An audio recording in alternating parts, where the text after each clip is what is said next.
Jean-Jacques. J'adore votre cravate, hein. Merci, merci madame. Allez, Aurore Plus pour commencer. Aurore Plus parce que le journal essaie de comprendre pourquoi on n'a pas encore eu de remaniement ministériel au Cameroun.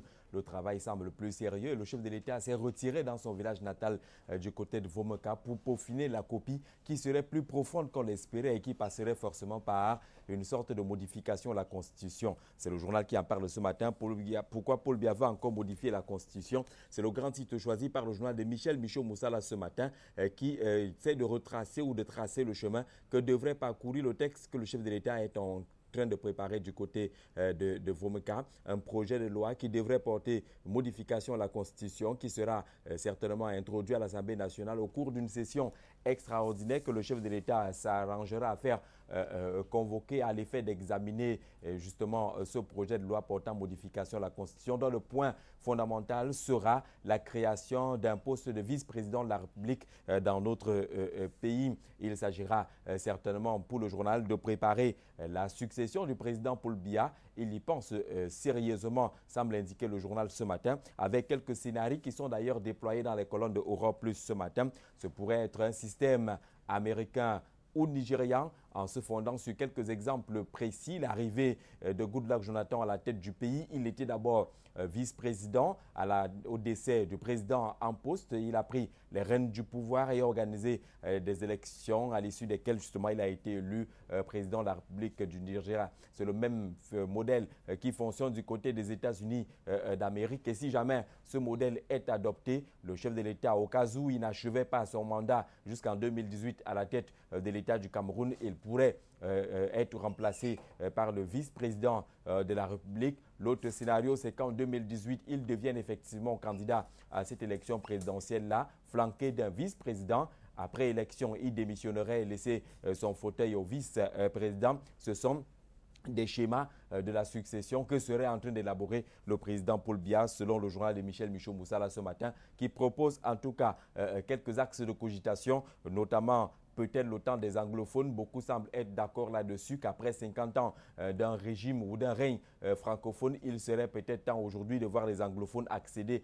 à la première marche de l'État du Cameroun. Sauf qu'entre anglophones, il y a deux régions, le sud-ouest et le nord-ouest. Le journal semble être porté vers le sud-ouest parce qu'un représentant de cette partie du pays apporterait un peu plus de calme. Quelques allégations sont d'ailleurs faites par Michel Michaud-Moussala dans cette lecture ce matin. Le second plan serait le Grand Nord, même si le journal affiche son opposition à la survie de l'axe nord-sud et pense aujourd'hui que chaque région du pays pourrait légitimement diriger le Cameroun et qu'on ne devrait pas réfléchir en termes d'axe nord-sud ou de grands blocs. Mais dans ce contexte-là, le Nord pourrait-il prétendre en tout cas à la succession du président Paul Biya? La question reste également posée. Et le cas Bamileke dans tout ça, le journal réfléchit, pense que c'est pratiquement balayé, étant donné que les dernières options du président Biya indiquent que dans le jeu de la succession, ce n'est plus très possible avec la désignation de Nyat Njifendi Marcel à la tête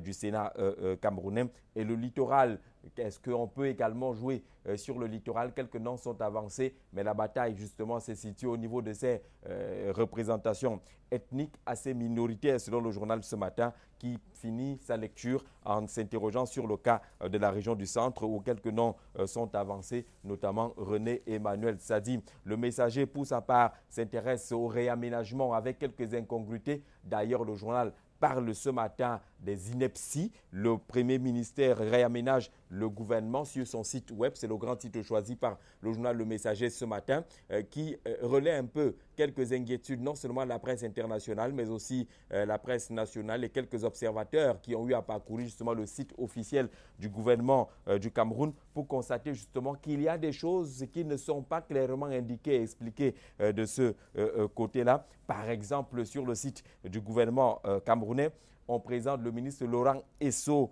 comme vice-premier ministre. On présente là-bas René Emmanuel Sadi comme ministre d'État. Pourtant, aujourd'hui au Cameroun, de façon officielle, il n'existe qu'un vice-premier ministre. C'est le ministre Amadou Ali qui est le seul vice-premier ministre qui existe au Cameroun après le reversement de Jean Kouété dans les activités exclusives du Rassemblement démocratique du peuple camerounais en tant que secrétaire général du comité central. Il reste donc un seul vice-premier ministre. Le journal ne comprend pas pourquoi dans le site officiel du gouvernement camerounais, Laurent Esso est présenté comme vice-premier ministre. Est-ce que c'est un signe prémonitoire de ce qui pourrait se passer dans la perspective du prochain remaniement ministériel?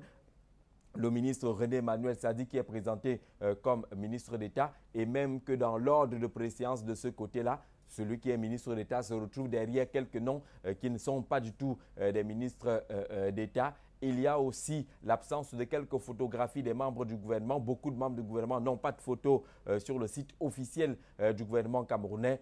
Les concepteurs et ceux qui entretiennent ce site n'ont-ils pas pu trouver des photos pour accompagner justement ces membres du gouvernement? Quelques réponses viennent par exemple du côté de la primature sous anonymat. Quelques cadres disent là-bas que c'est tout simplement de la négligence. Négligence et difficulté parce qu'il y a la grosse difficulté au sujet du ministre de l'Agriculture et Simé Meyeux qui plusieurs fois a eu à s'adresser à ces services de la primature pour indiquer qu'il ne s'appelle pas Lazare.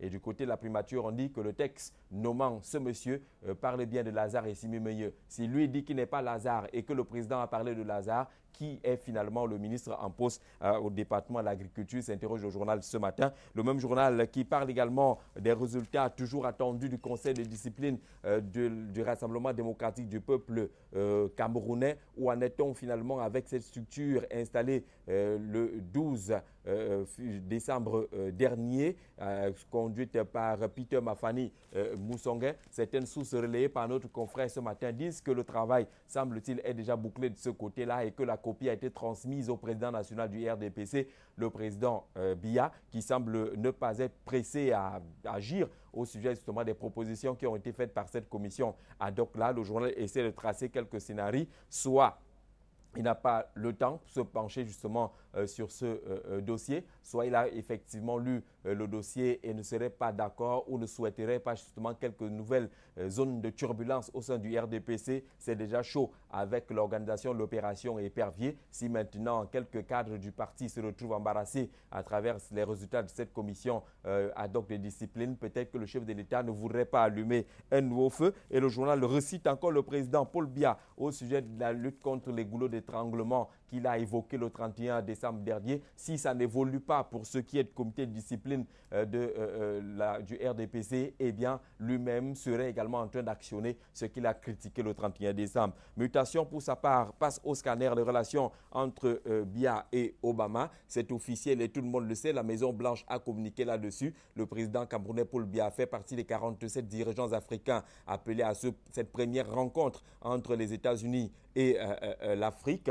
Le journal reconfirme l'information tout en interrogeant justement ces relations entre Biya et Obama. Il pense d'ailleurs que ce sont des relations suffisamment ambiguës entre les deux chefs d'État. Jusqu'à présent, pour être clair et de façon officielle, les deux hommes ne sont jamais rencontrés officiellement. Ils ne se fréquentent pas. Ils semblent même s'éviter, affirme le journal. Le président de la République a eu à passer à côté de Barack Obama lors de quelques photos de famille avec les couples présidentiels, mais rien de plus, donc suffisamment moins que George Walker Bush qui avait quand même déroulé le tapis rouge au président Paul Biya. Mais pourtant, on semble retrouver en tout cas un regain d'intérêt américain pour le Cameroun, affirme le journal aujourd'hui. Des éléments de conviction semblent être l'amélioration du processus démocratique dans notre pays, l'amélioration également du climat des affaires qui semble densifier aujourd'hui cet intérêt américain pour le Cameroun. Mais la grande une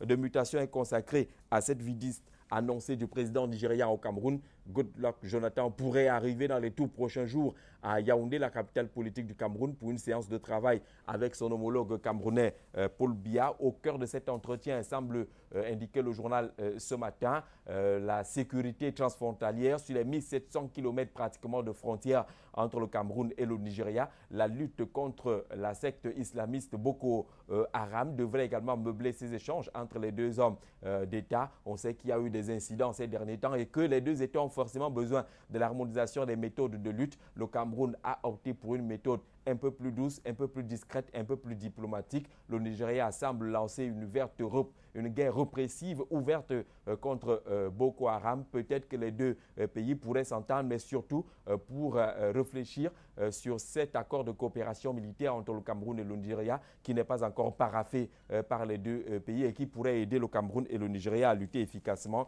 contre les pénétrations du Boko Haram. L'effort camerounais est dans les kiosques ce matin. Il nous parle de voyage présidentiel dans le cadre de la coopération entre le Cameroun et le Vatican. L'Église catholique et le Cameroun renforcent leurs liens. C'est le grand titre choisi par le journal catholique justement ce matin qui reparle de cette visite du chef de l'État au Vatican. Les enjeux majeurs de cette rencontre entre les deux personnalités, mais surtout cet accord cadre relatif au statut juridique de l'Église catholique au Cameroun qui a été signé le 13 janvier 2014 à Yaoundé. Mais en exclusivité, on vous propose ce matin dans les colonnes de l'effort camerounais l'interview de Monseigneur Piero Pipo, c'est le nonce apostolique au Cameroun. Le journal revient également sur la nomination par le pape François, en tout cas lui qui vient de créer 19 nouveaux cardinaux. La dépêche de midi est dans les kiosques ce matin. Nous propose deux choses. La première, sur la situation en République centrafricaine. Le journal considère que c'est la grande victoire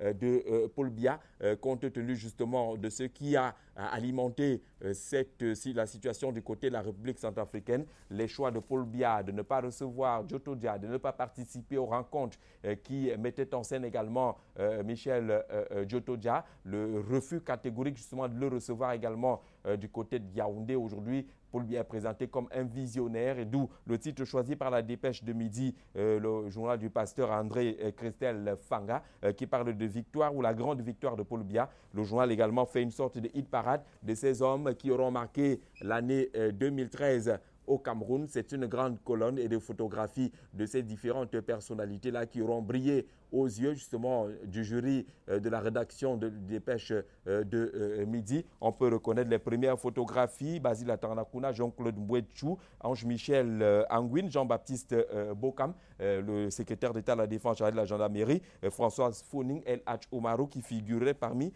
les personnalités qui auront brillé pendant l'année 2013 dans notre pays. Relais d'Afrique fait également cette approche en termes de récompense des valeurs politiques en s'arrêtant sur le cas Jean Djega, l'homme politique de l'année 2013, candidat à la dernière élection présidentielle. Il a également accompagné les municipales du côté de Loum où son parti présentait une liste de ce côté-là et le journal pense que la vision, la percée, les interventions de cet homme politique, la Jean Djega, ferait de lui l'homme politique de l'année 2013 au Cameroun. C'est un développement en page 10 qui présente en tout cas les qualités de cet homme politique qui est caractérisé par un style, comme on le dit au Cameroun, suffisamment terre à terre, compréhensif, familial, hospitalier également. Les qualificatifs sont nombreux pour désigner Jean Djega, l'homme politique de l'année 2013. Et c'est une grosse balade qu'on vous propose ce matin dans l'expression du Centre Magazine, balade en Guinée équatoriale cette fois-ci, avec à la grande une Constancia Obiangema, la première dame de la République de Guinée équatoriale, honorée du côté des États-Unis. Le journal propose une balade photographique incroyable sur les grands chantiers d'Obiangema Mbazogo, qui est présenté comme un architecte solide et confirmé. C'est une grande mutation qui est observée du côté de la Guinée équatoriale, qui se veut émergent dans les toutes prochaines années. Les grands projets, les grandes réalisations sont entièrement listés par cette édition spécialement consacrée à la Guinée équatoriale et qui permet, Soflane, de comprendre que ce pays a pris une dimension impressionnante en termes d'investissement. Le journal peut être parcouru en tout cas comme un album photo, mais surtout de lire les engagements, les enjeux et les personnalités qui gèrent autour du président Obiangema et la première dame le développement de la Guinée équatoriale. C'est un très beau pays, la Guinée équatoriale. D'ailleurs, nous y serons en février prochain. Bon, il ne fallait pas le dire, mais bon, je l'ai dit. On sera en Guinée équatoriale. Une édition de Canal Matin en Guinée. Ouh là là, c'est fou ce que ça va faire des jaloux. Nous avons beaucoup d'amis là-bas. Oui. Je profite pour dire bonjour à l'ambassadeur du Cameroun là-bas, M. Paul Bala, oui. Qui est un fils du soleil levant. Je veux le préciser quand même. C'est ça, Jean-Jacques. Merci beaucoup pour cette revue de presse. On vous retrouve sur les antennes de Canal 2. Ce sera dimanche. Dimanche, dans le cadre de l'émission L'Arène, avec comme invité Michel Michaud. Michaud Moussala, le Oh là directeur de là. publication de Aurore Plus, qui a la particularité d'avoir été arrêté plus de 100 fois au Cameroun, C'est vrai. d'avoir été plus de 100 fois dans les cellules. C'est une grande gueule, comme on l'appelle dans les milieux de la presse. Je crois que c'est un rendez-vous à ne pas manquer. Ouais. Dimanche 20h30 sur Canal 2 International. La reine Michel Michaud Moussala sera notre invité. D'accord, merci beaucoup Jean-Jacques. On va Merci. se rendre maintenant à Yaoundé, retrouver Ebel Oliga qui s'impatiente. Bonjour Ebel.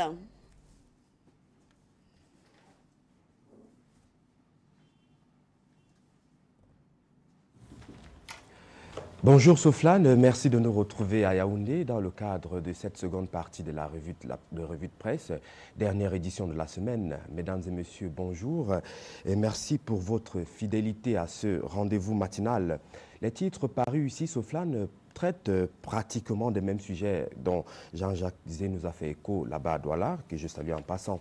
Godlove Jonathan arrive au Cameroun. L'information fait la une du quotidien Le Jour de ce vendredi 24 janvier 2014. Le journal de Aman Mana nous dit que le chef de l'État nigérian vient rencontrer son homologue camerounais pour discuter sur des questions de sécurité. Cela fait suite à l'incident du 15 janvier dernier au niveau de la frontière camerouno-nigériane à Amchidé. Un incident qui a fait circuler dans une certaine opinion que l'armée nigériane avait fait une incursion en terre camerounaise. Une rumeur démentie 2 jours plus tard par le porte-parole de l'armée nigériane au cours d'un point de presse à Abuja. Le président nigérian viendrait donc au Cameroun pour solliciter l'aide de Paul Biya dans la lutte contre les islamistes de Boko Haram au niveau de la frontière. Cameroun Tribune parle des comités de suivi. Le journal de Marie-Claire Nana cherche à savoir ce matin ce qui fait problème dans ces instances ministérielles mises en place pour accompagner la réalisation des infrastructures majeures.